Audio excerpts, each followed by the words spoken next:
सभी प्रेम से बोलिए विघ्नहर्ता भगवान गणेश की जय, सकटा मैया की जय।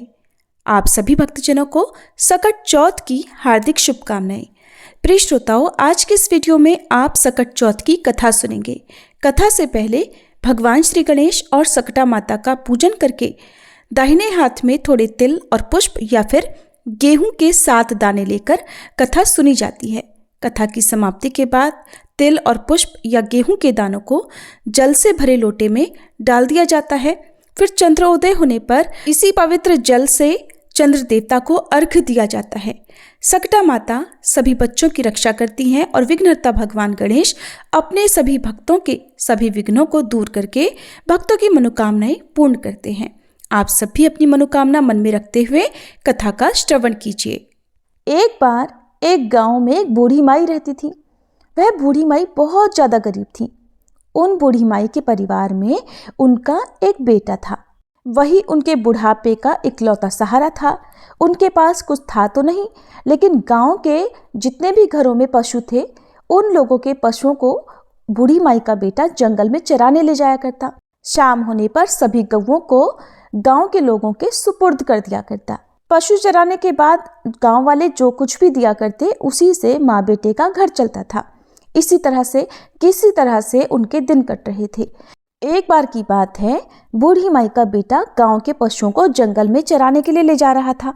तो रास्ते में उसे गांव की कुछ महिलाएं मिली, जिनमें से एक बुजुर्ग सी दिखने वाली महिला ने उस बेटे से कहा कि बेटा, तुम तो सारा दिन जंगल में गाय चराते फिरते हो, घर में तुम्हारी माँ बैठकर पकवान बना बना कर खाती है।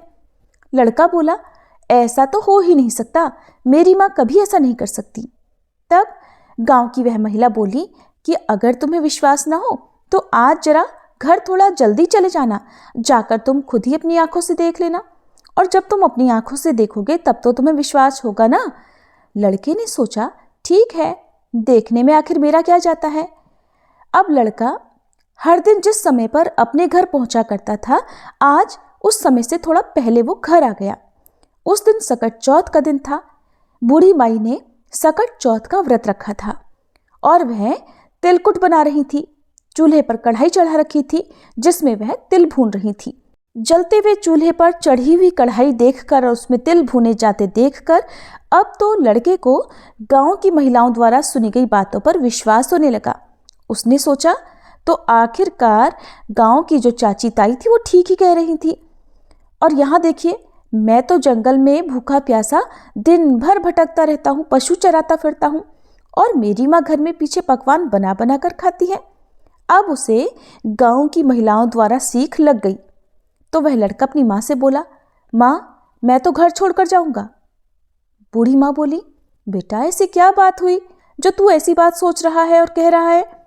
बेटा बोला, मैं तो चला जाता हूँ जंगल में और देख रहा हूँ तुम मेरे पीछे पकवान बना बना कर खाती हो। मुझे खिलाना तो दूर, तुम मुझे बताती तक नहीं।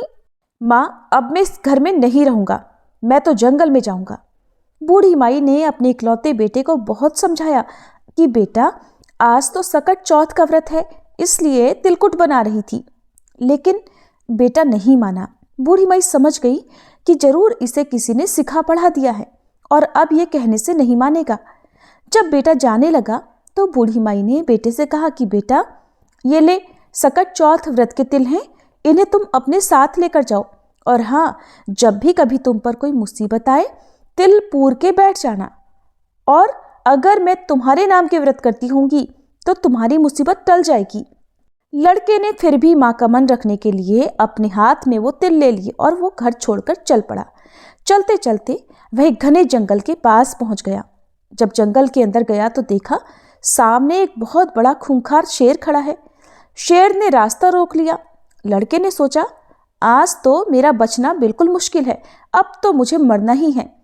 अब वह मारे डर के कांपने लगा, थर थर कांप रहा था। और जब कोई व्यक्ति किसी मुसीबत में होता है तो डर के मारे सबसे पहले उस व्यक्ति को अपनी माँ की ही याद आती है। उस लड़के को भी अपनी माँ की याद आ गई। जैसे ही माँ की याद आई तो माँ की कही हुई बात भी याद आ गई कि बेटा, जब भी कोई मुसीबत पड़े तो तिल पूर कर बैठ जाना।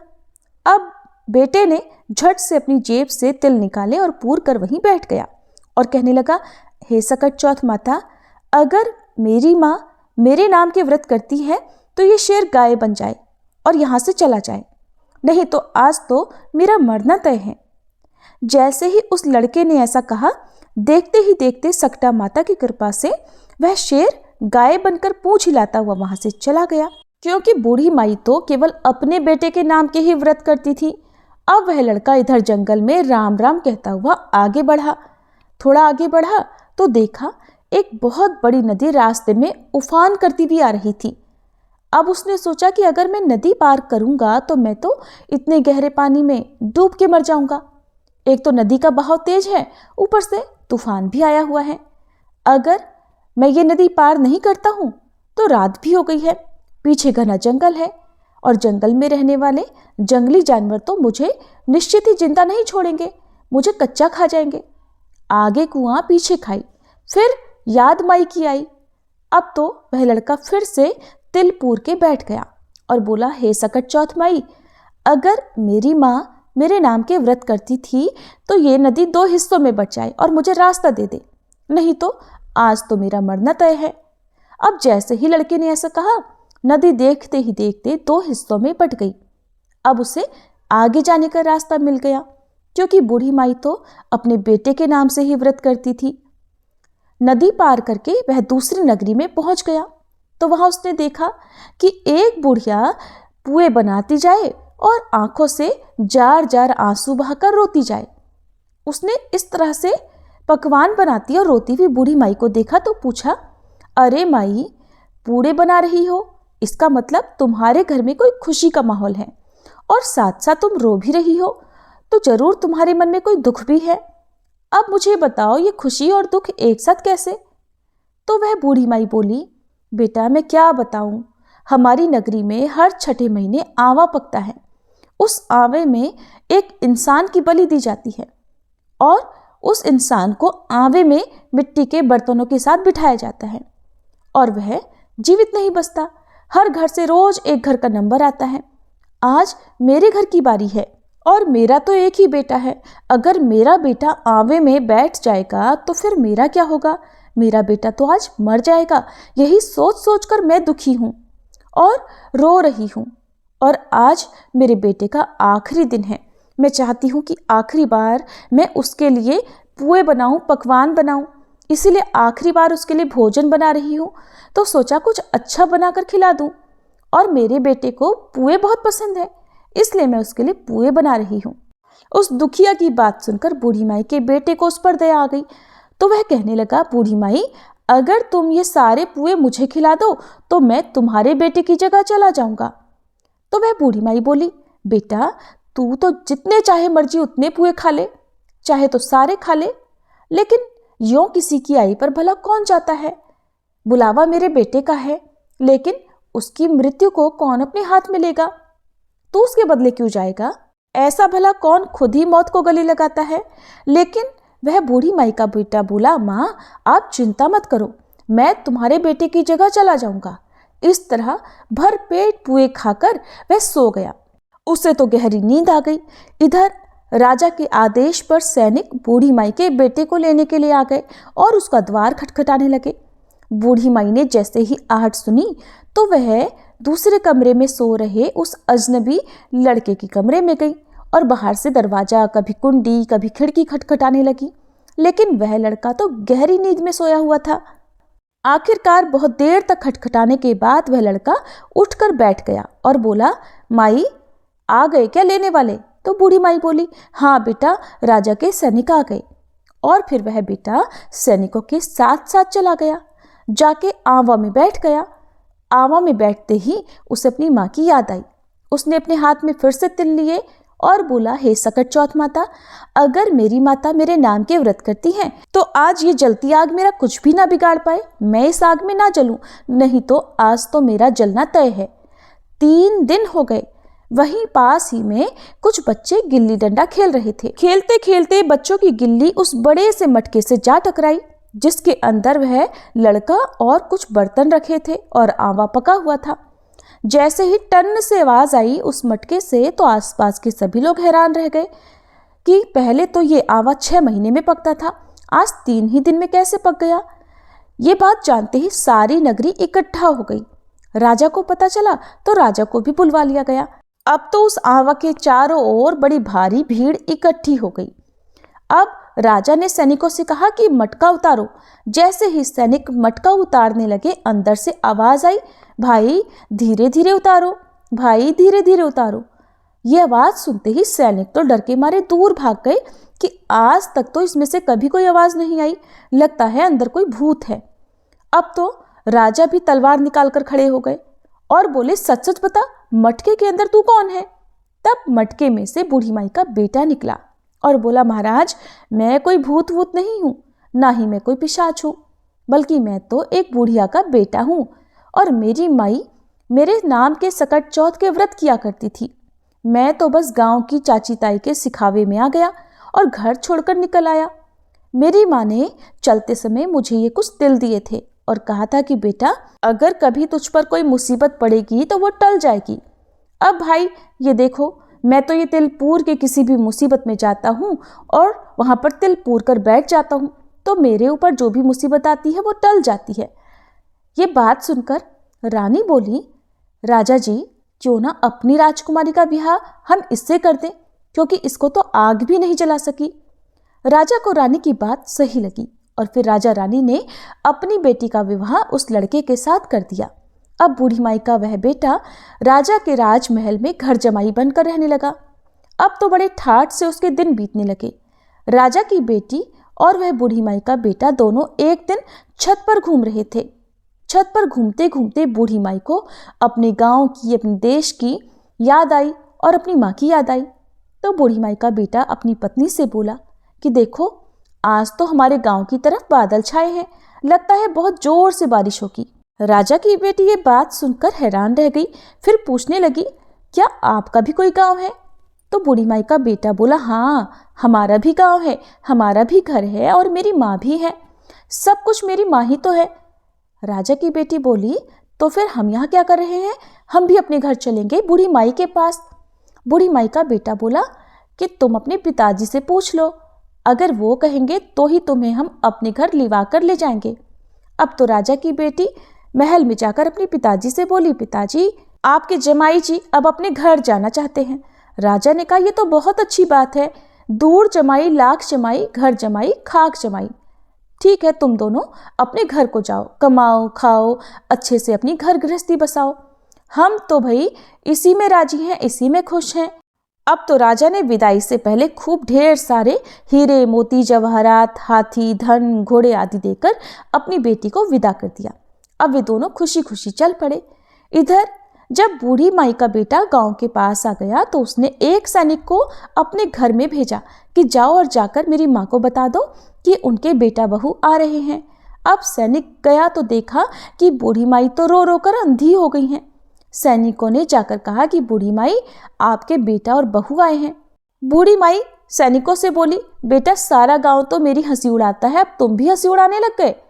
मेरा बेटा तो घर छोड़कर चला गया क्योंकि उसे तो सीख लग गई थी और पता नहीं अब तो उसे कोई जानवर खा गया होगा, वो जिंदा भी है कि नहीं, और मुझे तो उसकी कोई खबर भी नहीं। तो सैनिक कहने लगे, नहीं माई, आपका बेटा सचमुच आया है और अपनी पत्नी को भी लेकर आया है। अब तो सारा गांव इकट्ठा हो गया कि बूढ़ी माई का बेटा आ गया, लेकिन बूढ़ी माई को तो अब तक विश्वास नहीं हो रहा था। तब वह हाथ जोड़कर सकटा माता का ध्यान करके बोली, हे सकट चौथ माता, अगर मेरा बेटा सचमुच आया है तो दूध की धार सीधी इसके मूंछों पर पड़ेगी। अब उसे चमड़े की अंगिया पहनाई गई। जैसे ही बूढ़ी माई का बेटा उसके सामने आया तो अंगिया फटकर दूध की धार छाती से बहकर बेटे की दाढ़ी मूंछ भिगा गई। अब तो पूरे गांव में हंगामा मच गया कि बूढ़ी माई का बेटा आ गया, बूढ़ी माई का बेटा आ गया। और सकट चौथ माता की कृपा से बूढ़ी माई की आंखें भी ठीक हो गई। जैसे ही बेटा बहू सामने आए, उन्हें देखकर बूढ़ी माई बहुत खुश हुई। बेटा अपनी माँ के पैरों में गिर पड़ा और कहने लगा, माई मुझे माफ कर दो, मैं तो चाची ताई के सिखावे में आ गया था और घर छोड़कर चला गया था। तुम तो मेरे नाम की ही व्रत करती थी और तुम्हारे दिए गए तिलों ने और सकटा माता ने ही हर मुसीबत में मेरी रक्षा की।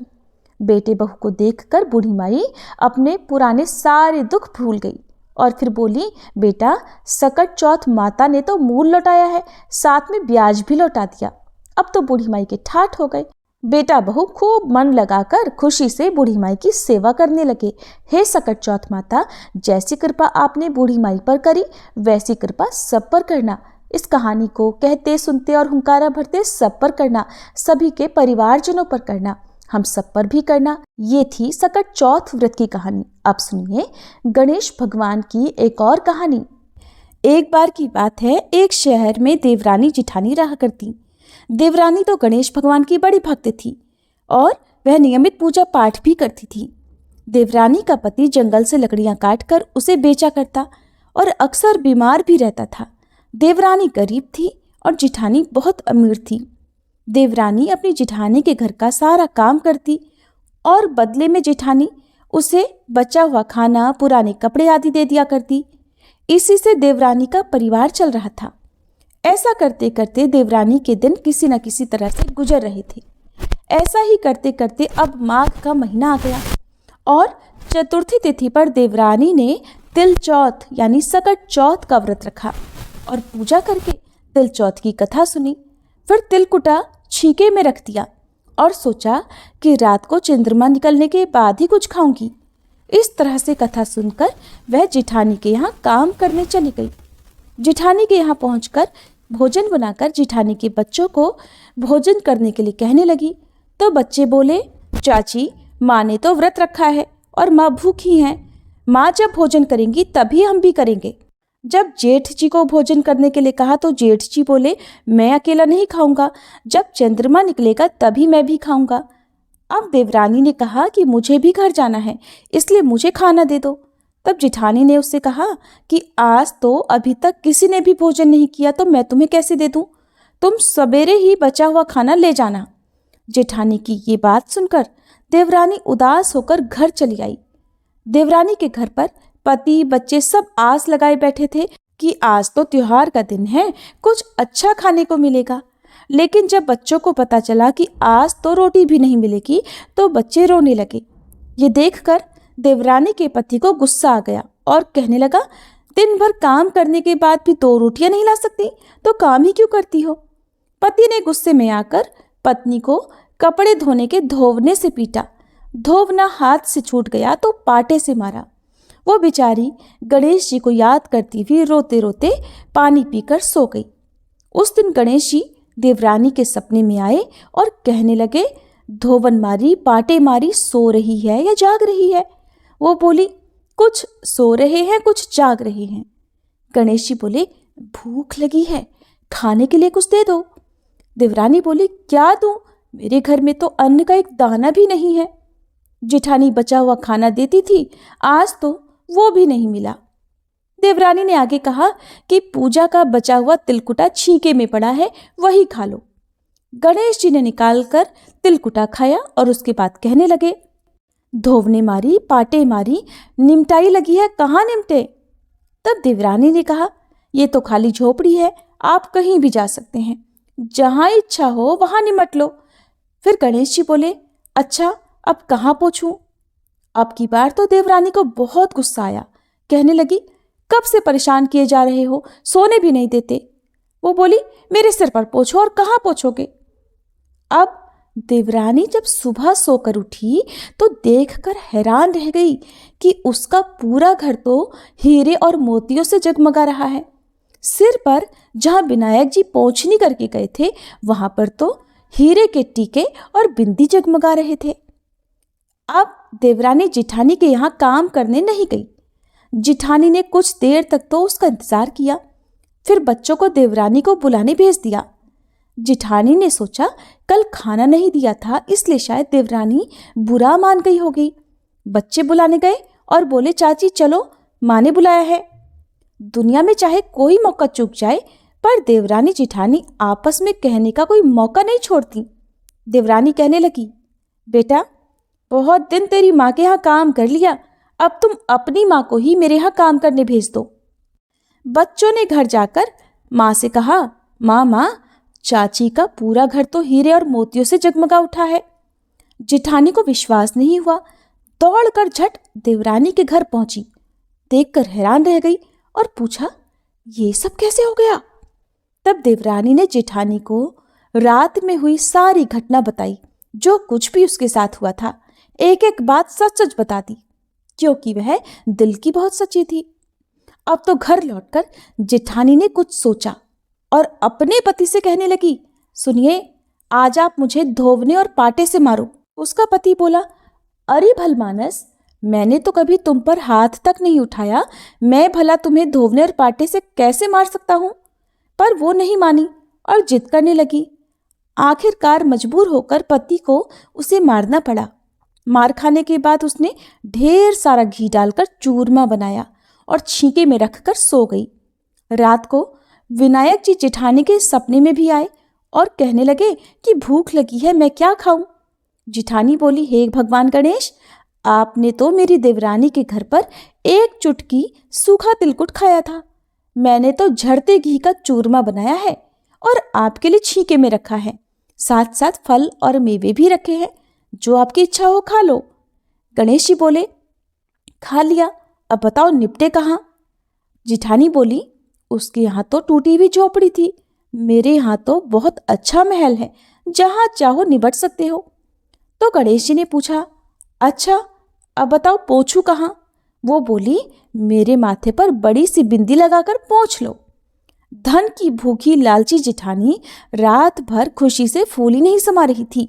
सोच रही थी कि सुबह जब वह उठेगी तो पूरा घर उसे हीरे मोती सोने जवाहरात चांदी से भरा मिलेगा। सोचते हुए वह सुबह जल्दी उठ गई। लेकिन ये क्या, उसने देखा तो हैरान रह गई कि उसका पूरा घर गंदगी और बदबू से भरा हुआ था और वहीं उसके सिर पर भी बहुत सी गंदगी लगी हुई थी। ये सब देखकर जेठानी ने अपना माथा पीट लिया और कहने लगी, हे गणेश जी महाराज, ये आपने क्या किया? मुझसे रूठे और देवरानी पर टूटे। अब जेठानी ने घर साफ करने की बहुत कोशिश की, परंतु गंदगी तो और ज्यादा फैलती गई। जेठानी के पति को मालूम हुआ तो वो भी बहुत गुस्सा हुआ और फिर बोला, तेरे पास तो इतना सब कुछ था, फिर भी तेरा मन नहीं भरा? परेशान होकर जेठानी चौथ के विनायक जी से मदद की विनती करने लगी। बोली, हे गणपति, मुझसे बड़ी भूल हुई, मुझे क्षमा करो। विनायक जी ने कहा, देवरानी से जलन के कारण जो तूने किया है ना, ये उसी का फल तुझे मिला है। अब तू अपने धन में से आधा उसे देगी, तभी ये साफ होगा।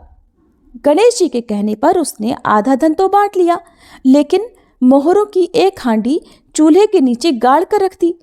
उसने सोचा किसी को पता नहीं चलेगा और उसने उस धन को नहीं बांटा। गणेश भगवान तो सब कुछ जानते हैं। जेठानी ने अब गणेश भगवान से कहा, हे चौथ विनायक जी, अब तो अपना ये बिखराव समेट लो। वे बोले, पहले चूल्हे के नीचे गाड़ी हुई मोहरों की हांडी और ताक में रखी हुई सुई की भी पाती कर, इनका भी बंटवारा कर।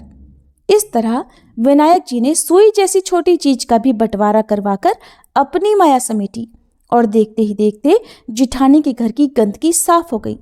हे गणेश जी महाराज, जैसे आपने देवरानी पर कृपा की, वैसी सब पर करना। कहानी कहने वाले, सुनने वाले और हुंकारा भरने वाले सब पर कृपा करना, किंतु जेठानी को जैसी सजा दी वैसे किसी को मत देना। बोलिए गणेश जी महाराज की जय। जय गणेश जय गणेश जय गणेश देवा, माता जाकी पार्वती पिता महादेवा। जय गणेश जय गणेश जय गणेश देवा, माता जाकी पार्वती पिता महादेवा। एक दंत दयावंत चार भुजाधारी, माथे सिंदूर सोहे मूसे की सवारी। जय गणेश जय गणेश जय गणेश देवा, माता जाकी पार्वती पिता महादेवा।